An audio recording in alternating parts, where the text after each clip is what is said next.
C'est mes délices, ô mon Dieu, de faire ce qui est ton bon plaisir. Psaume 48. La joie du Seigneur, qui est notre réelle force dans toutes les circonstances, dans nos expériences et nos responsabilités, le secret de la véritable croissance spirituelle. Il est tout à fait possible de demeurer un bébé spirituel pendant plusieurs années, au lieu de quelques mois seulement. C'est le cas de beaucoup et cela est regrettable. Dieu désire que chacun de ses enfants connaisse une pleine croissance en vue de prendre des responsabilités. L'intention de Dieu est que vous grandissiez quotidiennement, alors que vous lisez et méditez la parole de Dieu. Vous parvenez à le connaître et vous avez une envie grandissante d'être en sa présence. C'est en passant du temps avec Dieu que vous grandissez dans sa connaissance. Alors que nous faisons nos délices du Seigneur, nous avons un réel plaisir à faire sa volonté. Je prends plaisir à faire ta volonté, ô mon Dieu. Psaume 49. Parfois, le Seigneur nous fait attendre pendant des mois ou des années pour connaître sa volonté. Et alors que nous attendons, nous apprenons des leçons de valeur. Nous apprenons comment exercer l'autorité de son nom.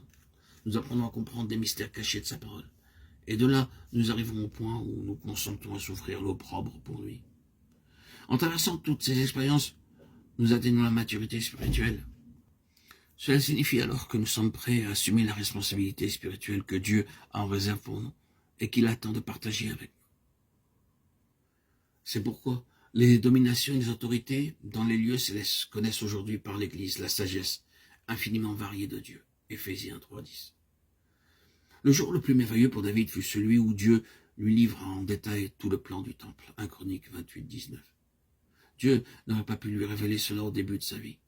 Dieu dut attendre que David grandisse spirituellement avant qu'il puisse lui donner cette révélation.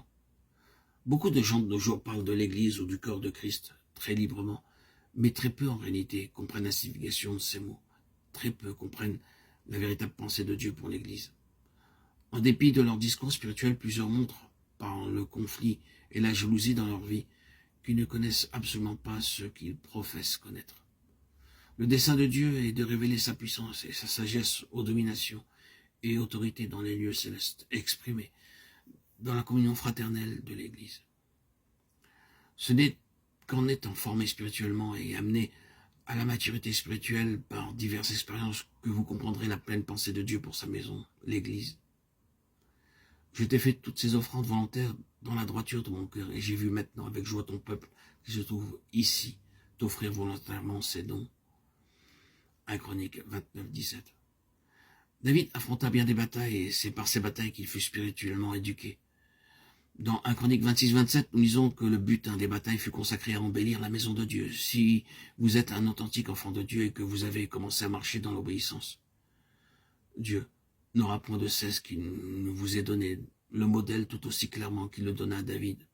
Dans toutes ces diverses expériences, David rassemblait des matériaux pour le temple.